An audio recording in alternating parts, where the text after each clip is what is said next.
దేవుని బిడ్డలారా, దేవుడు నిరంతరం మీకు తోడై ఉండునుగాక. ఆమేన్.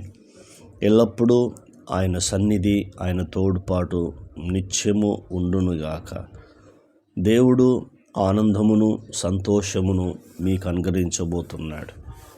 అంత గొప్ప దేవుని నమ్ముకున్న మన జీవితాన్ని దేవుడు చక్కపెట్టి శ్రమలు, బాధలు, కష్టాల నుంచి విడిపించి అడుగు వాటికంటే, ఊహించు వాటికంటే దేవుడు అత్యధికంగా మేలు చేయబోతున్నాడు.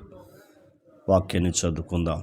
యోబు గ్రంథము 37వ అధ్యాయము 5వ వచనము చదువుకొని ధ్యానించుకుందాం. దేవుడు ఆశ్చర్యముగా ఉరుము ధ్వని చేయును. ఏం చెప్తున్నాడు? దేవుడు ఆశ్చర్యముగా ఉరుము ధ్వని చేయును అని చెప్తున్నాడు. నిజమే, దేవుడు ఆశ్చర్యంగా ఉరుము ధ్వని ఎలా ఉంటుందో చూడు. మనం ఆకాశంలో మబ్బు పట్టినప్పుడు, వర్షం వస్తున్నప్పుడు ఆ ఉరుము ధ్వని ఎలా ఉంటుంది? అది దేవుని సృష్టి.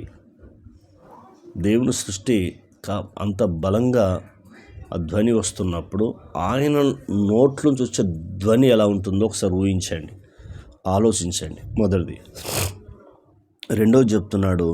ఏం చెప్తున్నట్టు? మనము గ్రహింపలేని గొప్ప కార్యములను ఆయన చేయును. మనము గ్రహింపలేని గొప్ప కార్యములను ఆయన చేయును. కొంతమంది అనుకుంటారు, ఎదుటి వాళ్ళు గొప్ప చేయాలనుకుంటారు. అది నీ వల్ల, నా వల్ల కాదు. ఒకవేళ చేసినా కూడా అది తాత్కాలికమైనది, అశాశ్వతమైనది. స్థిరమైనది మనం చేయలేము, శాశ్వతమైనది మనం చేయలేము. ఎందుకంటే అది మన వల్ల కాదు. దేవుడు చేయగలడు. ఎందుకంటే ఈ భూమి మీద కానీ, భూమి క్రింద కానీ,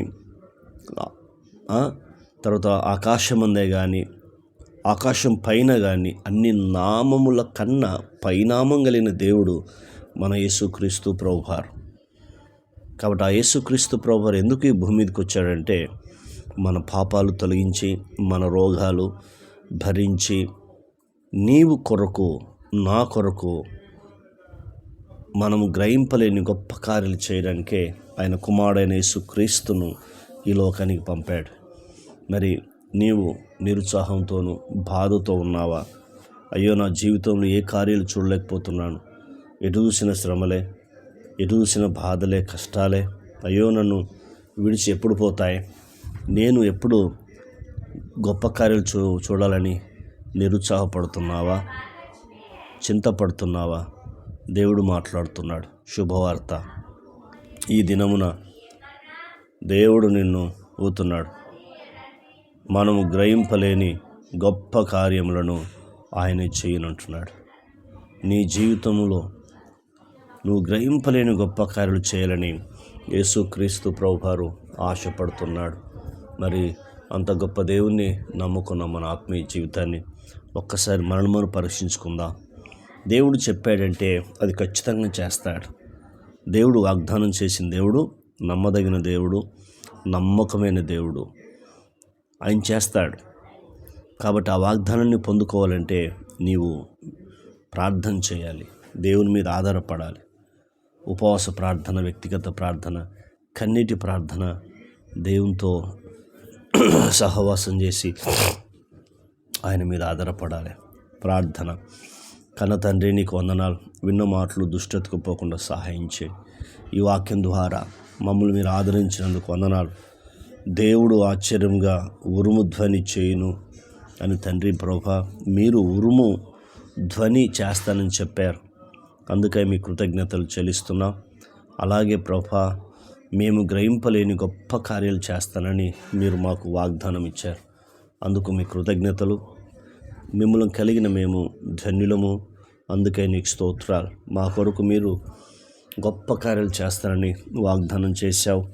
ఈ వాగ్దానం ఎత్తిపట్టి మేము ప్రార్థన చేస్తున్నాం. నాయన, మా జీవితంలో ప్రభువా, మేము ఊహించలేని కార్యాలు చేయమని అడుగుచు మహిమ మీరు పొందమని మా ప్రార్థన విని జవాబిచ్చినందుకు మీ కృతజ్ఞతలు చెల్లిస్తూ యేసుక్రీస్తు నామంలో అడిగినవన్నీ పొందుకున్నాం తండ్రి.